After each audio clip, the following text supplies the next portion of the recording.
I think I want everyone to know, Evan and I arrived late. We were both like really chronically late people. And we just got to the Hollywood office like 4 minutes ago. And the team in good shorts set it up. They were ready for us. Thank you all so much. Thank you. The problem Thank you, Carla. We have the same pitfalls, I would say. Like, we have the same vices. And so when we work together, it's like exponential. It's okay. I had been someone keeping me on a schedule this morning because otherwise I'd be in the same boat. Totally. Okay, but we're here today to talk about all things Straight Until He Kissed Me, which I watched again last night, and it was so fabulous, the joyth time around. So how many times have you watched it though? Because I saw you had hosted a party. Yeah, we hosted a party where we watched it with our friends. We had definitely seen it before. Yes. Do you want to go first? I think I've watched it 3 times now.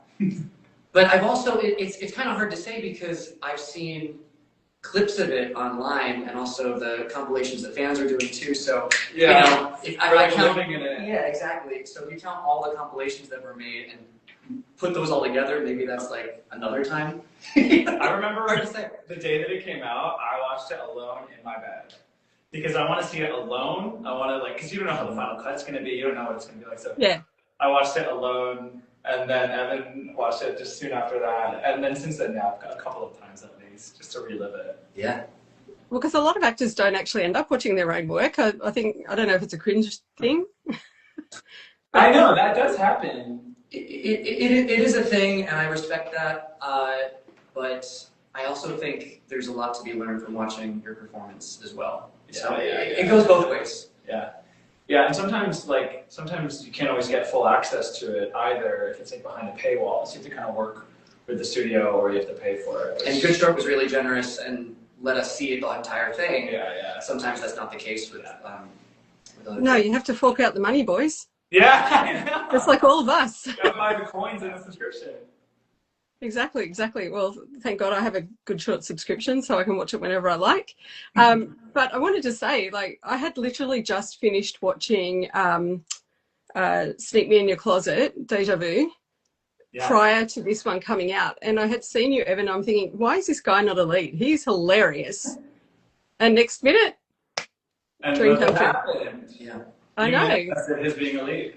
I mean, I filmed Sneak Me in Your Closet, My Prince season 2, and then I think 5 days later, after that was wrapped, we started. It was one. And then you filmed something else like the day after we wrapped. The day after. Yeah. Is that your new villain one? Your villain origin story? For a villain, Yeah. Yeah. I was a villain.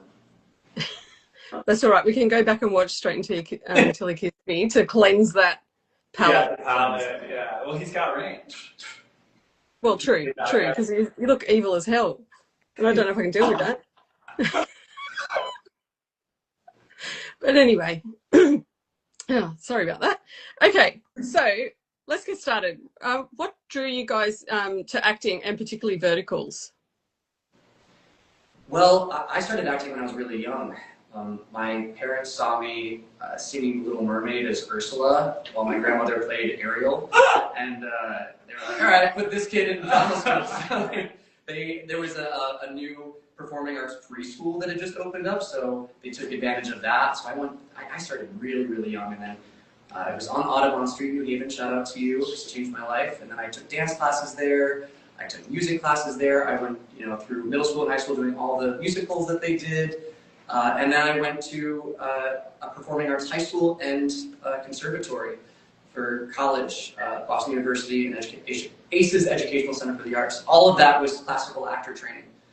And then the vertical space happened because I took a break from acting. I was working exclusively as a magician and a hypnotist, and really was missing it. And I do this section in my show as a hypnotist where I have people that are hypnotized become the oldest versions of themselves, and they're talking to their younger selves, giving their younger selves advice on what they wish they could have said or done differently.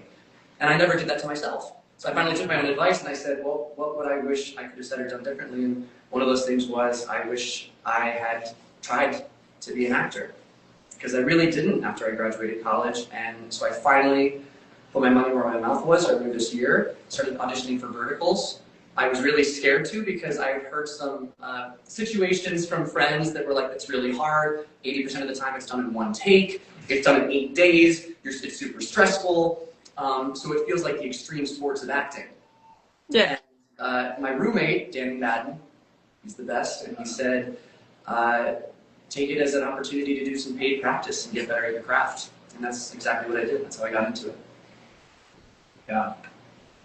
I I grew up as a theater kid. I was like not very coordinated. My parents were pushing me to sports, and I was always like singing and dancing and stuff. And so I was in theater productions in middle school, like Aladdin and Annie. And fun fact about us is we were both in Beauty and the Beast in our respective high schools. Yeah, high school. Yeah. Evan played Lumiere. I played Gaston, which almost kind of fits. It does. It's almost kind of, yeah. But I was always a theater kid, and then a lot of the fans know I make music, and so I felt like when I graduated high school, I had to choose between acting and music. It's sort of like a false dichotomy. I certainly don't think you have to choose, but I felt like I had to focus on one, and so I chose music. And so I've been producing and putting out music and playing shows. I was in a cappella groups and bands. And then it was only 3 or 4 months ago when I was like, I miss acting. So it was only 3 or 4 months ago that I quit my corporate job because I was doing that while I was making music and decided to go for acting. And so I'm kind of new again to the craft after having done it all the way through high school. And I just wanted to flex the muscle again, and I forgot how much I loved it, and I fell back in love with it. And so I started sending out tapes and doing auditions and getting roles, and so this was the first lead that I got. Yeah. First lead for both of us. And it also shows how great he is when he just jumped into this a few months ago. You know what I mean? I had no idea what I was doing. Yeah, which also speaks to your talent. Like you just started. It's pretty crazy.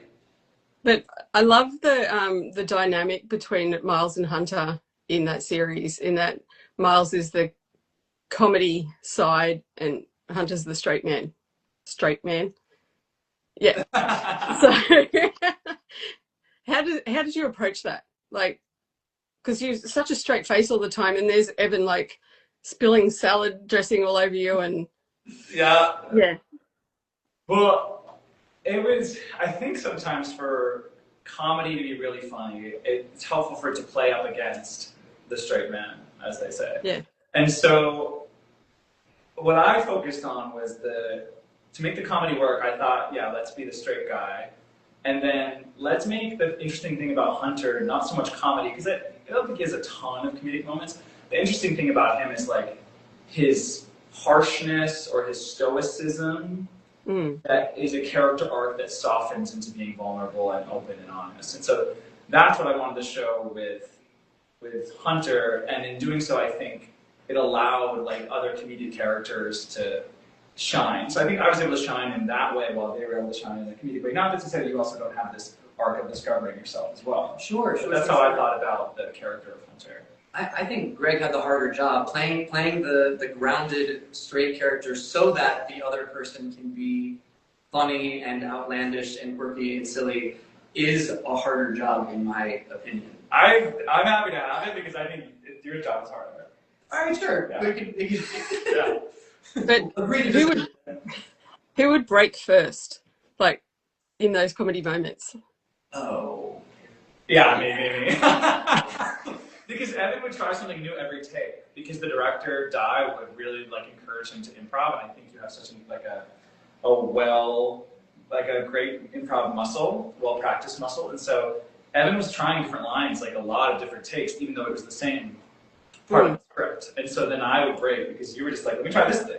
And I was the one on the receiving end of like shock. But it was on camera. And so some of those moments are caught on camera and are in the final cut where I'm just laughing. But it's in the final cut. Yeah. Like, a great example is the ending scene.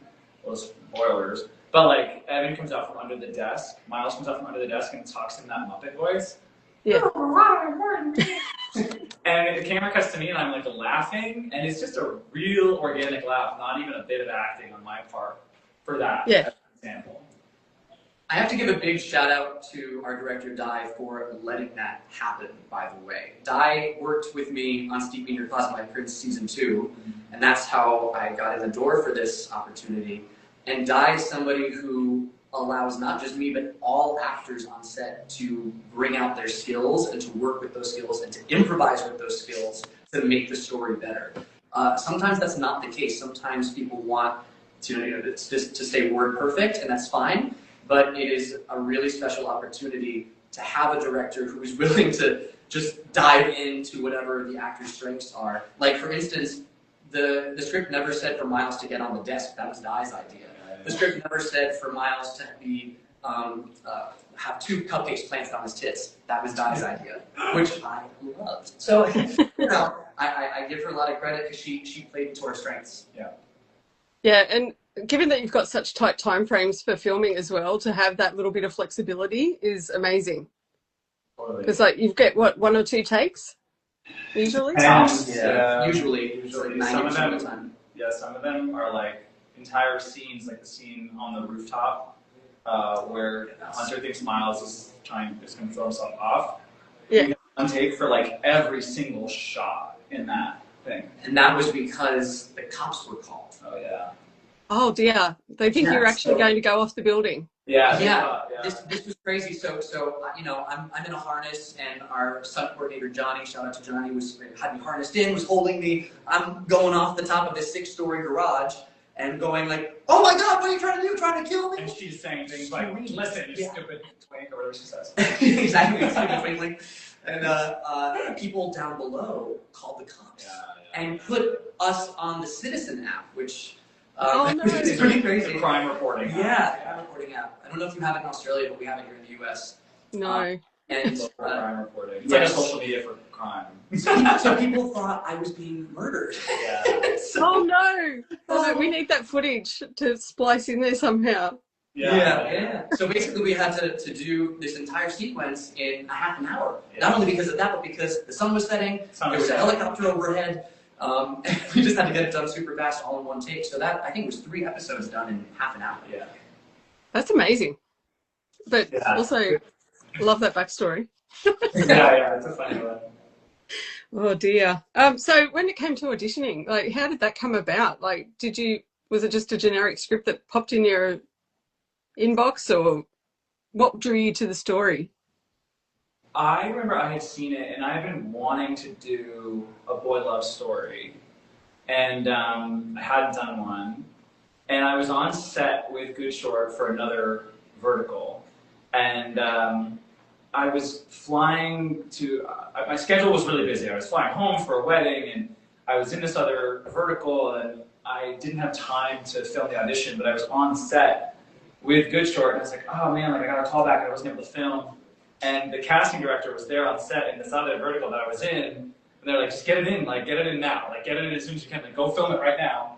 And I had gotten an offer for another role with Good Short, for another one of theirs, and I had to accept it the day before I found out about whether I even got this role. And they were so flexible. They were like, if you get the role of Hunter, you can accept this other role. If you get the role of Hunter, we'll release you from it. So it was a lot of things that happened at once. It was because I had this pre-existing relationship that I was able to get it in there and accept it. And I was drawn to it because I wanted to do a boy love story.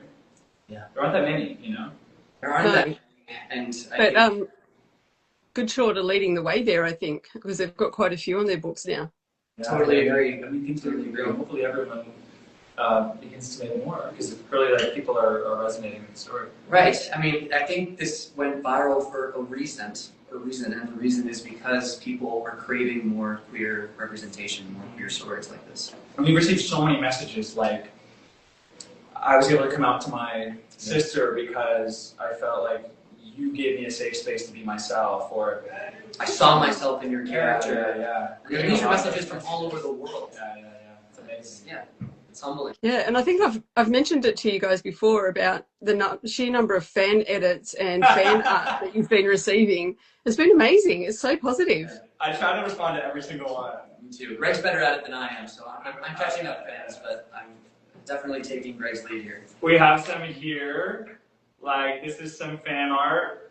Incredible. The art is phenomenal. Maybe move forward. There's. I'm trying. Yeah, that's better. There we go.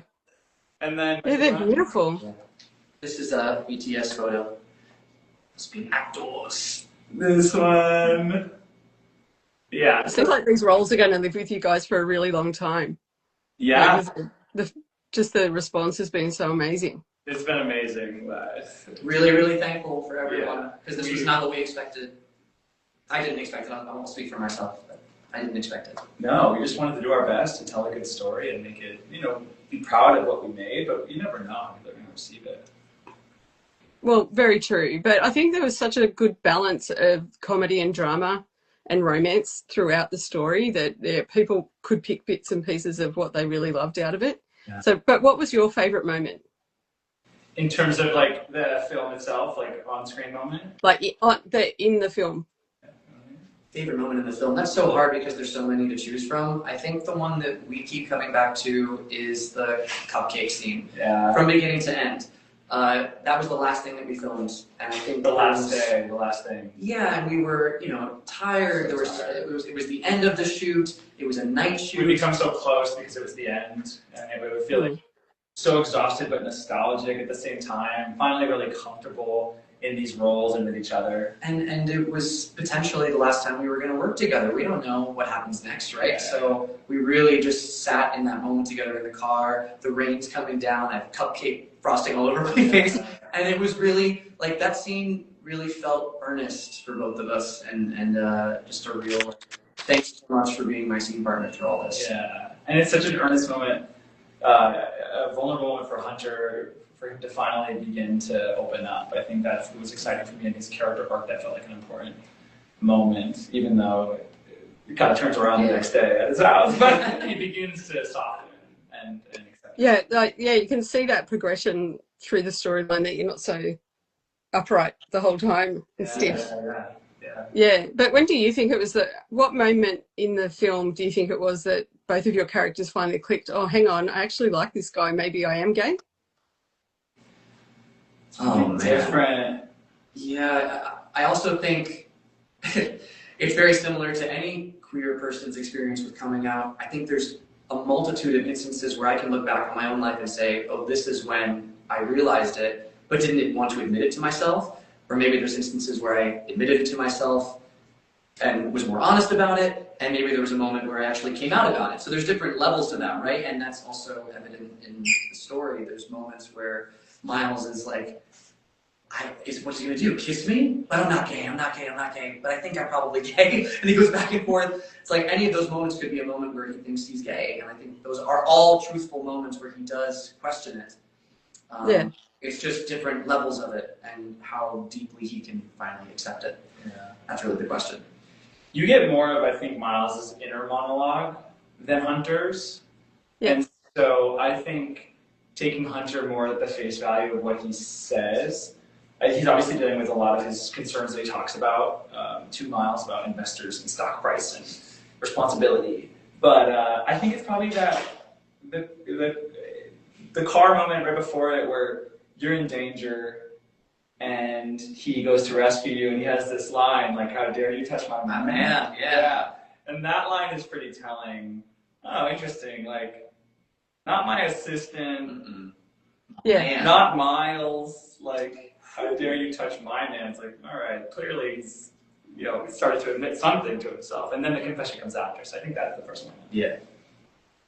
For me, from an outside perspective, it was for Hunter, the moment where Miles is taken away by the woman who's going to scam him. Yeah. And just there's a look that's given, and you're like, oh. Yeah. In the restaurant, in the bar. Yes. Yeah. Because there's a look. Yeah. And it's like, what's going on? Yeah. It's like, where is he going with that woman? Yeah. What's that? Where is he going with that woman? Yeah. Totally. Yeah. Definitely more protective than just like boss assistant. Mm-hmm. Yeah. Oh, the fans have sent in so many questions, but a lot of them are about, let's hope for a season 2. So where do you think the storyline could go for Hunter and Miles in a part 2? Well, we've had this conversation. Because I never saw like Sneak Me in Your Closet. I never saw the main character of that like having amnesia. That was like out of left field, but it so worked. So where do you think Miles and Hunter could go? You want to go first? Well, yeah. Yeah. I just put him on the spot. we can answer this together because I think one of the most fruitful or abundant opportunities is going to be Miles' backstory about his father, his pastor father. Yeah. And we have to get this much of that, but I think we would love to explore his family background because I think that would resonate a lot with people. Coming out even in 2025, I know we feels like we've come so far, and then sometimes it feels like we're taking steps way backwards. It's still really challenging for a lot of people, and I would include us in that. I mean, Yes. Yeah. So there's family dynamic backstory would be just so meaningful for us to tell. Mm-hmm. And I think it would reach a lot of people, and you have to tell that story with such care. So that's one plot line that we've discussed. And then obviously, of course, shout out to the writers for season 1, and they know what they're doing, and I fully trust them to do a great job on season 2 if it ever happens. But what I would love to see explored, besides what Greg said, because I totally agree with everything he just said. Number 1 is Miles has dreams and aspirations of being a doctor and rescuing people, taking care of people, saving lives. He is now with a partner who is a billionaire CEO and can take care of him for the rest of his life. Does he give up his dreams and aspirations, or does he find his own autonomy in a relationship where the finances and the power dynamics are definitely unequal? Yeah. That's the first thing. And the second thing is there's a great book that I read when I was coming out called The Velvet Rage. Highly recommend it to anybody who's struggling with coming out to read that book. And it's about the years after coming out and how difficult those years are for queer people, because it's not about coming out once, you're coming out again and again and again to everyone around you and also to yourself, and figuring out what you want in the world as a queer person. So what I'm loving right now is seeing more stories being told about queer people coming out and finding themselves. What I want to see now are more queer stories about queer people just living their lives. Yeah. And being together, what it means to just be young queer people out of the closet and now figuring themselves out and having the trials and tribulations that any other couple would have, the comedy, the tragedy, all of it. And I think that's what I want to see if there is, and we're lucky enough to have a season 2. Yeah, I feel like that's not always represented. There's a lot of complicated queer history that's often told and it's important to tell, but how about the mundane rom-com where they deal with kind of the tropes that we've seen for a long time with heterosexual couples? There's a multitude of stories that are so classic and cute and fun. It doesn't all have to be Brokeback Mountain level, trauma porn. We don't need all of that all the time. You know what I mean? But we also don't need to have a queer banquet scene, A queer banquet? The trope in vertical dramas is the banquet scene where the bullies are always attacking the protagonist. So we don't need a queer version of that. We don't want to go too vertical normal. Totally. Yeah, we can tell a really nuanced story. Mm-hmm. We'd like to do that. But speaking of Miles wanting to be a doctor, okay, this is a question that was sent in by a fan this morning, and it was like, why do you think Hunter took off his belt for a wound on his back? And it's only fair Miles would mistake those actions. I have an answer for this. Yeah, go for it. It's definitely, there's probably a slight suspension of disbelief, but he's untucking his shirt to expose the wound, and perhaps the undoing of the belt enables the untucking of the shirt. Mm-hmm. Right? That's definitely a plausible explanation. But to take the whole belt off. What's that? To take the whole belt off. Yeah, it's a good point. point. There is who knows, but there also is an argument to that maybe perhaps he was testing the waters. Sure. Maybe Hunter already knew that he was having feelings towards men, and he was seeing where Miles stood with that. We'll never know. Maybe a season 2. Right, we don't get his monologue. No, we don't have his monologue. Exactly. Internal monologue. Maybe you'll need to do an edit or something for your Insta story, add in Hunter's monologue. Hunter's monologue. That sounds good. Just play it over the top. Oh dear. So were there a particular moment during filming that made you think, the fans are going to love this bit? What was if I can answer this a different way, I would say what has been one of the biggest surprises, so sort of the opposite, is that the fans have kind of taken over some of the terminology that Evan had improvised. and the fans have dubbed themselves the Twinklelinks. Yes. And we love that, and that was not in the original script.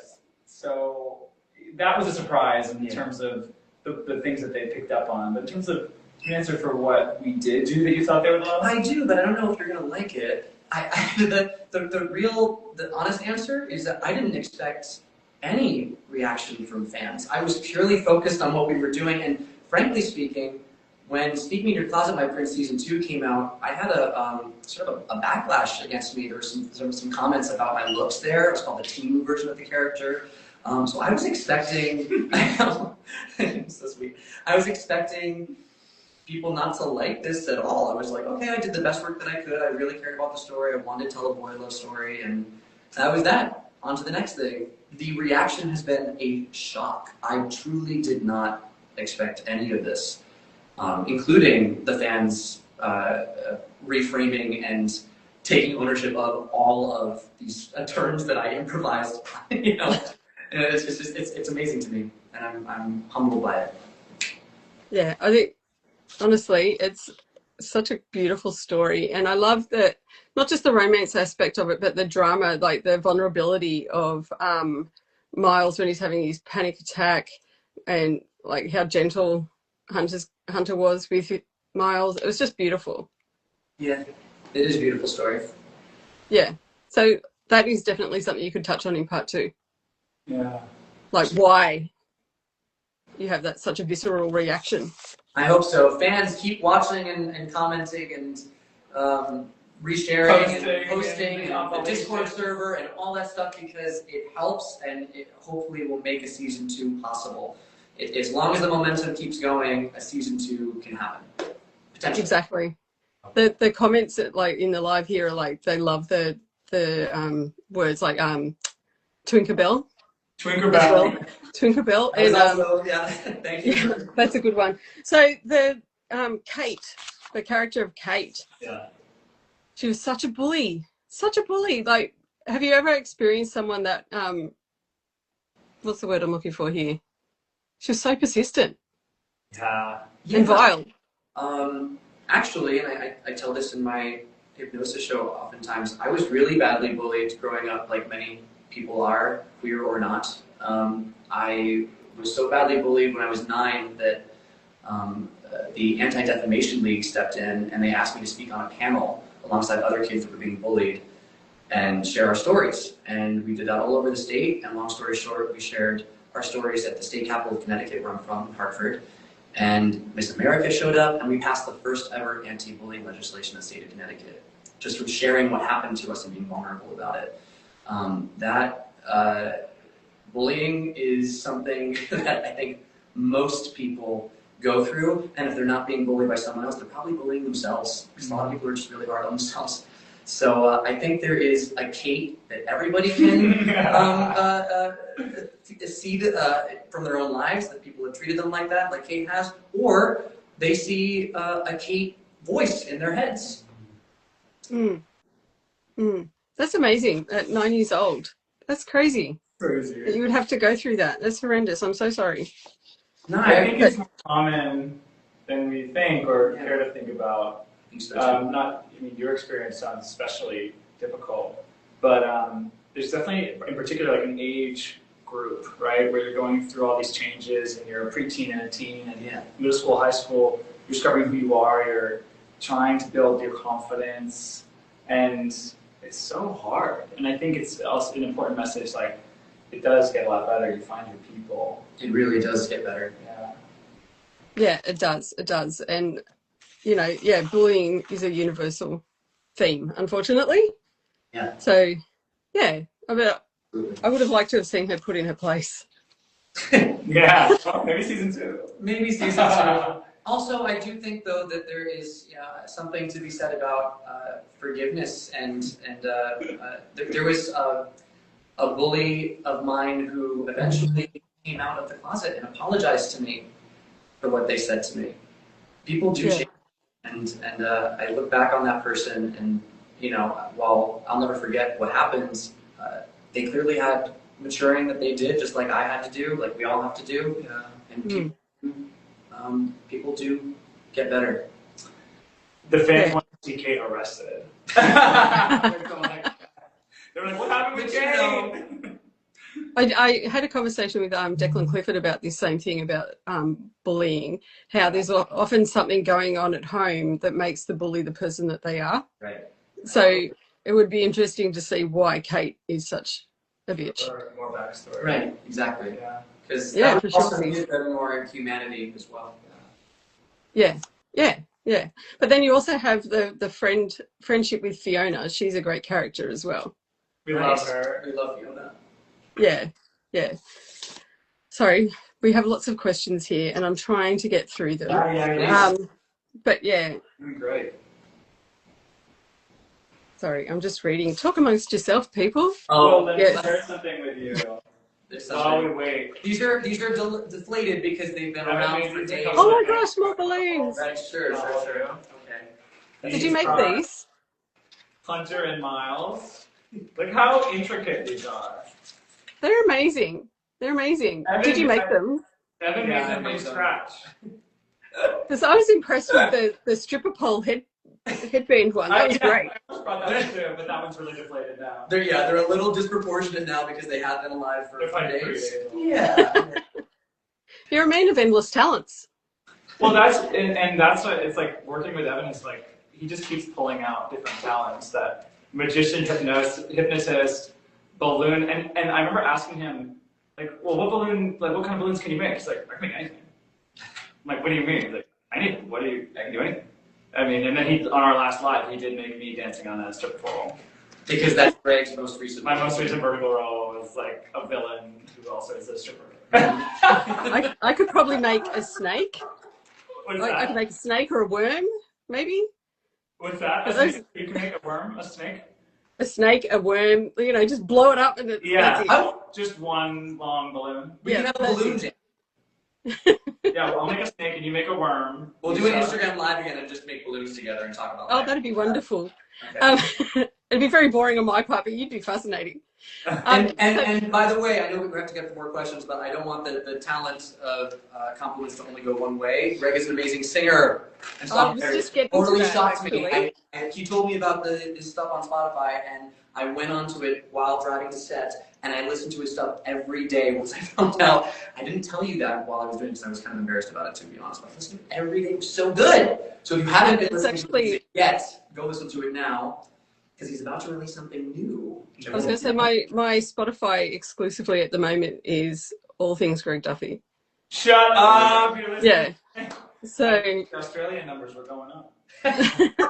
They are like you're immensely talented, and so how did you approach this? Oh, actually, someone did write about how can we make your newest song the theme song for season 2.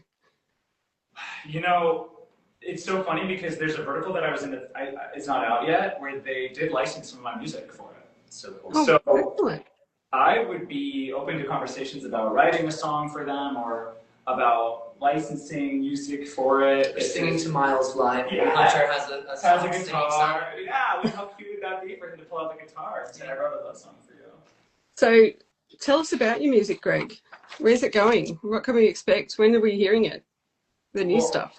I've been making music for the past 10 years or so, putting it out, so there's a whole back catalog, but I wanted to announce exclusively here because people have heard that I have decided to put out a new song, which is a love song, that I wrote a couple of years ago that I was hesitant to put out because it was about someone I'm no longer with, it was about an ex. And I re-listened to it and felt like the story of Hunter and Miles was really addressed in this song, and I was like, what if this could just have a new life with these characters? And so the fans have responded so positively to it, and we just hit 1,000 pre-saves yesterday. So I'm going to put out the song. It's coming out on Friday of this week. So just a couple more days, and the song, which is called "The Day That I Met You," is going to be in your hands. Can we expect a film clip of some description? Can we expect it what? A film clip? Oh, I mean, yeah, I would love if the fans want to put it behind edits. Yeah. And I'll leave that to the Twinkle Links. The Twinkle Links. Put that behind all of your beautiful, amazing edits. I would love to see that. Oh, I can't wait to hear it. Okay, everybody, Friday. Like go Got and it. pre-save, pre-save. Pre-save. It's the link in my bio. Excellent. I love that. And then, Evan, you've got hypnosis shows coming up, I saw. I do, yeah. I'm about to fly to New York tomorrow, and then I'm going to Massachusetts, New Hampshire, Minnesota, and North Dakota. In the That's next huge. days. So what can people expect from your show? They can expect a mental health focused hypnosis show. It wasn't always that. It was exclusively comedy for a long time, but I was actually doing a show in Indiana on my second time on tour, and I was walking in my car to get some supplies, and this group of frat boys called me the F word on my way to the car, and it set me off. So I walked back into the theater, and I tell everybody the truth. I was really upset that that happened, and I told them that the next day I was flying to testify against a pedophile who sexually assaulted me. I was in court for like the 9th year doing this, and the next day, the only reason why I was able to like stand in front of a judge again was because of using self-hypnosis. So from that moment on, I decided to approach the show from a therapeutic angle, and I thought I was never going to work there again. Okay, I thought that was going to be my last time doing the show, and then, long story short, there's a line that formed out the door, and people were not saying, you know, thank you for being so brave, thank you for your, you know, telling your story, but they were saying all the things that happened to them. And all of a sudden, this vulnerability that I had, that I thought was just like, screw this, like I'm just upset and angry that I have to do this, and that people are, you know, saying mean things to me, and it was amazing just to see people with blue hair and suits and ties all saying that they were struggling with something across the board. And it taught me a real life lesson there, which reminded me of my favorite author, Alan Moore, one of my favorite authors, wrote V for Vendetta, Watchmen. And he says that the artist's job is not to give the audience what they want, it's to give the audience what they need. And even though it was so scary for me to do that, and continue to do that in my show, I feel like it's healing for me as well as other people, because it's allowing me some power over what happened to me and transforming it into something I can try to make the world a little bit better. Thank you so much for sharing that with us. Such purpose in the work that you do. I do believe in that, like, to relate it back to this, like it's why queer stories matter so much to be told, and it's again a testament to why this I think is so popular. If there's a lot of instances in my life I can think back on where I wish I had seen stories like this growing up, because it would have shown me a path. Storytelling, movies, TV shows are some of the best forms of hypnosis that we have, teaching people how to live their lives in a better way. And without these queer stories leading the path for people and showing them the multitude of ways you can react to any given situation, I think we'd have a lot less strife in the world if more stories like this existed, to be honest. Yeah. Thank you so much for sharing that. I mean, I'm a big believer in like a problem shared is a problem halved kind of thing, because there's so many people that suffer in silence and think that they're so alone in their issues, you know? I mean, I'm not ready to talk about mine, but like I've certainly been there myself. Yeah. So, yeah. And I know a lot of viewers are. It's so scary. It's so scary to share, even just to say that you've had those experiences and then to detail them, and you feel like you're just bearing your soul, and people can judge you or they can, you know, step on you, and because it is opening yourself up to criticism and judgment. And what we've learned is like it's only through sharing the stories that really it's the glue that connects us all and shows how similar we are. Vulnerability begets vulnerability. It's why I think it's so great that Greg's releasing this song, even though it was about somebody that he's no longer in love with or with in a relationship. People can relate to that and connect with that. That pain connects us all. We're all suffering. Yeah. Everyone's got something going on. Exactly, and I think it shows a lot of maturity too on your part, Greg, that you can look beyond what was that relationship and apply it to something else and still make it a beautiful. It took a long time, you know. Yeah, those things don't happen overnight, and I think other people showing their vulnerability allows you, like you said, to then step out on your own and do it, and hopefully have this virtuous cycle. So I'm grateful for everyone who's opened that door for me. Yeah, yeah. Let's lift the mood a little. So let's get back to Straight Before He Kissed Me, because that's the reason we're all here. There were so many slapstick moments in that vertical that were just hilariously well timed. And even my husband, who is not a vertical viewer, was watching over my shoulder last night. And the scene with the banana, just like, because there were so many mentions of erectile dysfunction. Come say hi, come say hi. He's right here, he's right here, he's right here. Hey! This is our banana man. That's me. Hi. I'm Banana. This is Anthony. That was perfect. Thank you. Who thought of that moment? Was it Di or was it you? It was Di. Okay. I was helping to play at one of the background, and she was like, "I need to do something." Yeah. I was like, one thing. But we only have one take, so I have to like. One take. It was amazing. I got the whole thing. We were dying. It was fun. I'm glad people liked it. We loved it. I think you guys might be in the running for an award this year with Vertical Drama Love, because she keeps mentioning about food in verticals, and there's so many food moments in this series. So Give this man a vertical Oscar. Maybe the Vinnies, the Veronicas, the Verties, I don't know what we call. I don't know what The you're calling Verties. them. Yeah. But yeah, not just the banana, the salad, the cupcakes. The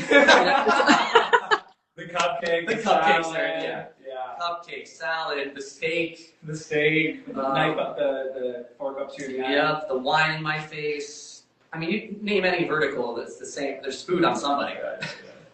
Oh, definitely. And like I keep thinking, like, throwing a glass of wine in someone's face or pouring it over the head is like one of the ultimate humiliations. Right. The coffee in the first scene too. Oh yeah, you get coffee thrown in your face. Yeah. It's Oh, not calling hot. that scene was so funny. But the scene directly after that, we're in the car. I think it's a car park or just an exterior scene where is it Josh is trying to be all manly? Yeah. It's so funny. Yeah, love that. Yeah. He's like, I just hit my arm day. Yeah. And it's like a close up on his bicep. Yeah. And then Poor Josh isn't the brightest not crayon the in the brightest box, bulb. is he? Not the brightest bulb. But he's taller than you, richer than you, and Stronger than you. Yeah. Whatever. Well, Shout out to my short kings. Right. He's actually not that taller than you in real life anyway. That's just Yeah. like 5'9" or 10" or just something. the I don't line. know. Yeah. We know you're a short king, Evan, and we love you. In most verticals, when they're pairing the leads, the males in verticals are ridiculously tall for some reason. Yeah, Well, because and it's they're vertical. often like at camera angles to make them look more evenly matched. But in this one, the play on the height was really great. That's the cool part of verticals. Like with most horizontal film things, actors have to be on apple boxes because if you're not a similar height, you're literally out of the frame. But with verticals, you can play with height differences in a really fun and interesting way, which is why I think, I don't know what went into the casting and if height difference was part of the equation, but I could see why just from how verticals are formatted. Yeah, just that elevator scene where he's towering over you.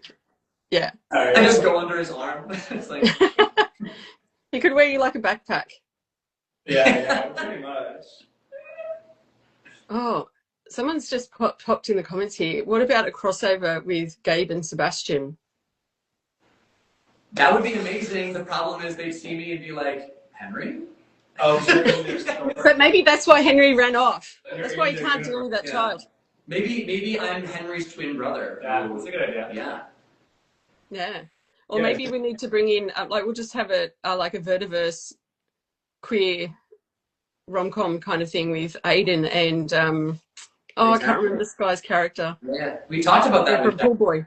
Yeah, because Declan is a friend of ours, and so, Like, can we have We'd love to bring it a on. BL universe? Yeah. Like, get Ben and Ramiro and all of us to do some sort of BL multiverse Marvel thing.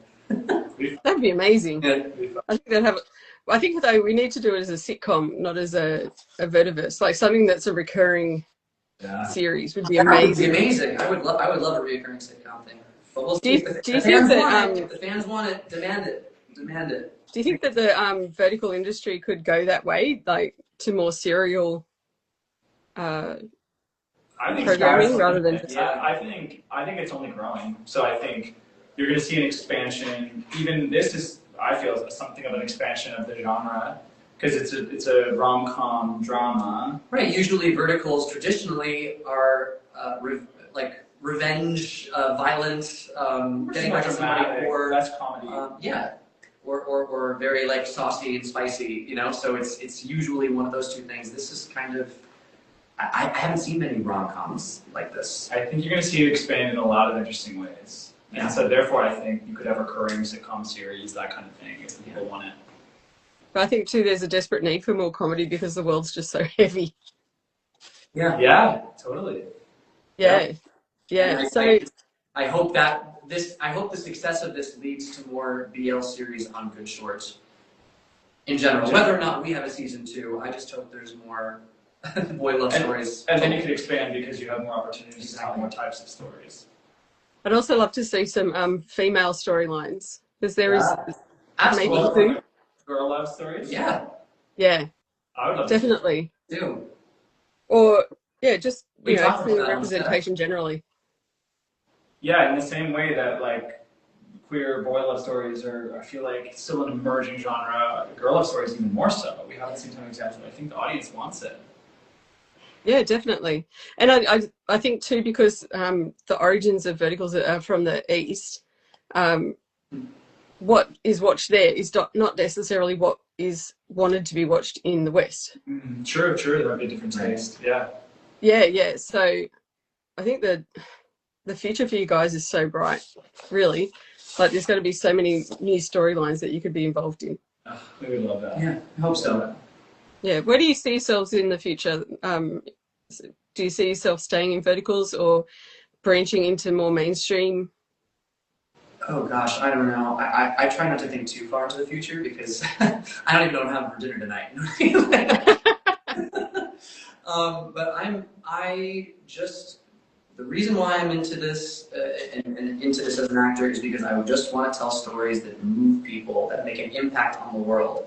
I want to leave this place a little bit brighter and better than when I found it. So if I can keep telling stories like that, regardless of the vehicle for that, then I'm good and I'm happy. My answer is exactly the same. Like I want to tell stories that resonate with me and hopefully will resonate with other people. So whether that's in feature or TV or vertical, and then beyond that in music and touring and telling those stories, musically speaking, singing on tour, that's what I want to do with the rest of my life, career and life. So it doesn't really matter the format as long as it's a story that I feel like is important to tell. Yeah. So if there were a role that you could pick to play, any role, what would it be? Oh man, I want to keep playing queer people. I would just love to play more, like I said, more characters that are like openly queer and now just exploring their queerness. I think that those stories need to be told. I want to see more of that as a queer person. So that I want to play roles and tell stories that I want to see or wish I could have seen when I was queer, regardless of what that is. Whether it's a queer superhero or a queer, I don't know, like spy. Is there like maybe a queer James Bond? That'd be kind of cool. Because like, my God, if James Bond opened Grindr, my goodness, that would be wild. Whoa! Yeah, I would watch that. I agree, and I think I'd like to play more music in roles. Have these like really iconic roles, like films like A Star Is Born or August Rush. You have these films where music is so central, and I'd love to combine the two, tell the story in acting and in music, and tell the story of a singer or a musician or something like that. I'd love to play something magical. Yeah, that'd be cool. You Bring can do some real magic to practical that. magic. Yeah, Concept. like a queer practical magic. Yeah. That'd be cool. I was Where going do to you say see yourself as a like a vertical Houdini kind of deal. Or is it as a vertical creator, fan? What do you want to see, and where do you see yourself? me as a I'm actually writing scripts at the moment. Cool. So I'm trying to write the stories that I want to see. Yeah, because I love the vertical space, and I would like to see it less violent, especially less humiliation and violence towards women. Yeah. So the 3 scripts that I've I'm working on at the moment because raging ADHD, can't focus on one. Got to have 3 going at the same time. Yeah. Yeah. No slaps at all. Love it. So yeah, I mean, but also I'd love to connect more with the creatives in the vertical space. Yeah. I think that verticals are here to stay. It is the new medium. Everyone's glued to their phones, and just the viral nature of verticals works so well. Yeah. Well, when the script is ready, email it to Good Short. Oh, look, I'll have to do that. I'll have to put my big girl pants on and, be brave enough to do that. It's like, when you sat on your song for a few years there, Greg, it's like waiting until it's cooked enough to send out, That's right. That's right. It's never too late. Yeah. Yeah, exactly. Anyway, okay, is there anything else that you want to promote while we're here? Give a shout out. I actually want to respond to one thing you just said. Mm-hmm. It's something that I've had to sort of come up against as an artist this year, which is the fear of something not being perfect, Mm-hmm. preventing me from actually doing the thing that I actually want to do. Mm. And I don't think your script needs to be perfect. I think your script needs to be good enough to read and doesn't have to be perfect at all. The script that we worked with, the title was From the Intern's Desk to the CEO's Arms. That clearly is not the title it is today because the intern didn't have a desk. So things change, things adapt. I would just write what you're going to write, and when it's never going to be ready. It's going to be good enough to show. That's so true. Yeah, sometimes it's just enough to get it out of your brain, to scratch that itch. And to use the people around you that are also equally talented to help you out and to collaborate with to make what it's going to be. You guys are awesome, I must say. Okay, so we've got some quick fire ones because I know that we're going to have to wrap it up very shortly. Cool. Who was your first celebrity crush? Okay, first one was probably Matt Bomer, but then it kind of morphed into Jonathan Bailey. That's a good one, too. I was going to say, that's everyone's crush, isn't it? Jonathan Bailey? Jonathan Bailey! Yeah. Break my heart. I know. If you're out there, Jonathan. Jonathan! Single. If you're watching this. DMs are open. So what is your comfort drama or movie that you always rewatch? What's your go-to? Film? Mm-hmm. Oh, or TV series? Any of the Golden Age Disney cartoons.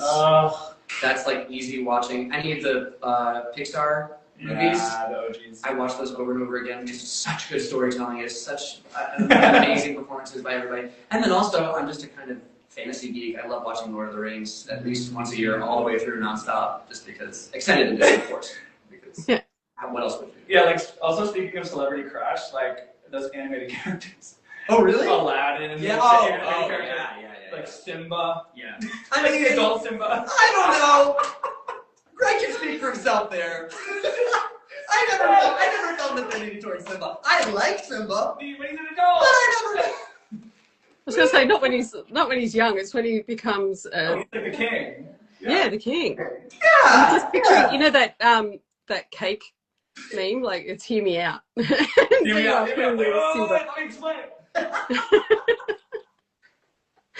Oh dear. Okay, so do you prefer a slow burn romance or whirlwind instant love?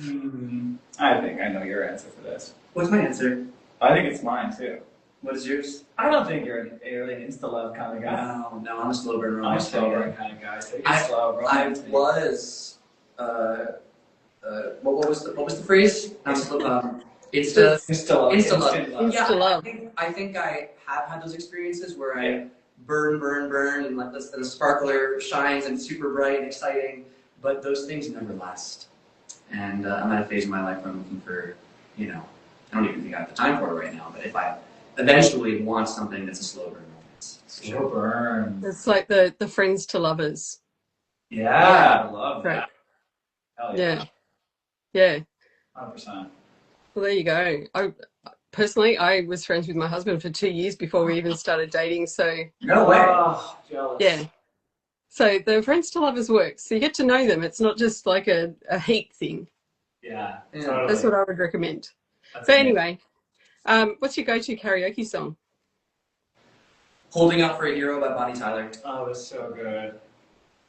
I love I Will Always Love You by Whitney Houston. Really? Mine was Yeah, always yeah, Fame by Irene Cara. Is it Fame? Is it Irene Cara that sings Fame? Fame. Is it from the musical Fame? Yeah. Yeah. It is. Yeah. I'm not going to sing for you. That's your job, Greg. We can do it during our balloon jam. Yes. Excellent. I love that. Or Alone by Heart.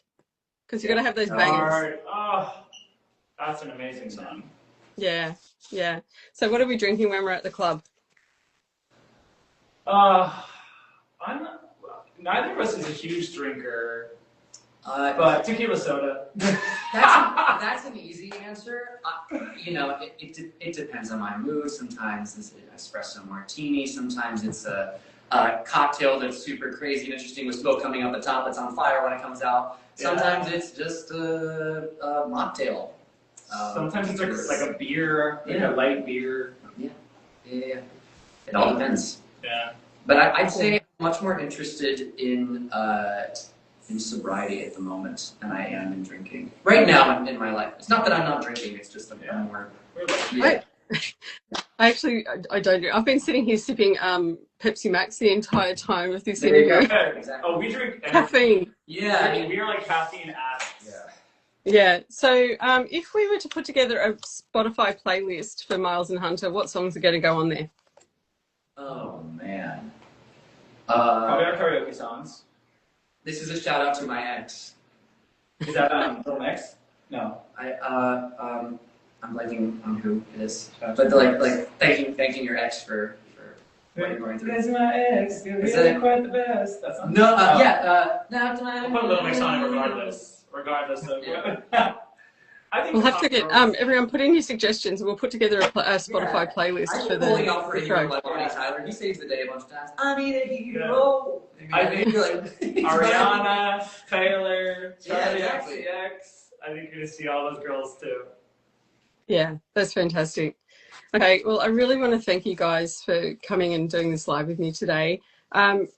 If there's one thing that people need to take away from Miles and Hunter, what do you think that is? It is that I think that the recurring thing that we've been talking about today, which is that vulnerability begets vulnerability, and if it's true that specificity is a tool of release, then being specific about what is true for you and being honest and authentic about it is going to release something in someone else. And in a world where everyone's increasingly lonely, the only answer I see is to find connection, which is why a lot of people turn to things online, which I understand, and there's a lot of community online. But the real work is about our own inner connection with ourselves. And if you can invest in that, like Miles and Hunter did, actually understanding what they wanted and being unafraid, or rather being afraid but doing it anyway, and going after what they want, there's real power in that. I would say follow your joy, and you are made perfectly, everything. So find a way to just make your life feel good, and I think good things will happen. That's what I would say. I love that. I think that's beautiful. I would just love Thank you, to guys. say, I want to thank you, Lisa, for doing this. Thank you, Lisa. These are amazing questions, and I want to thank the fans who have really made all of this so possible. The Twinklinks. Keep watching, keep sharing. It's Keep helping. streaming on Good Short. Thank you. That is probably the best way for us to, put our chances up for getting season 2 and getting to continue to explore the story with Miles and Hunter, which we would just love to do. Yeah, love that. Watch Good Short. Make sure you go onto Spotify, pre-save for Friday, Greg's new song. Go and check out Evan at his show. I actually want to come over. If I was in Australia, not in Australia, I would come and watch. Listen, if there's a show, I can do a show in Australia. Yeah, we can both do shows. Yeah, come to Australia. Yeah. Let's go to a show in Australia, like a combined show, like hypnotism, Oh my god, music show. for that. Yeah. I have the perfect venue for you. It's all good. Yeah. Love it. Let's make it. I'm serious. We can make it happen. Yeah, come down. And they film verticals in Australia too. Yes. Yes. Yes. Very good. Come on down. Good. Yeah. So thank you, Good Short, for hosting us today. Thank you, Good Sport. And Thank you for indulging me, because I knew it took Lisa, a pleasure week was to all come ours. through. Time. Thank you, Lisa. Yeah. Thank you, Lisa. And thank you, fans. Thank you, thank you, thank you. We love you guys. Thank you so much. We wouldn't be here without you. Thank you. Love you guys. Bye. Mwah. Bye.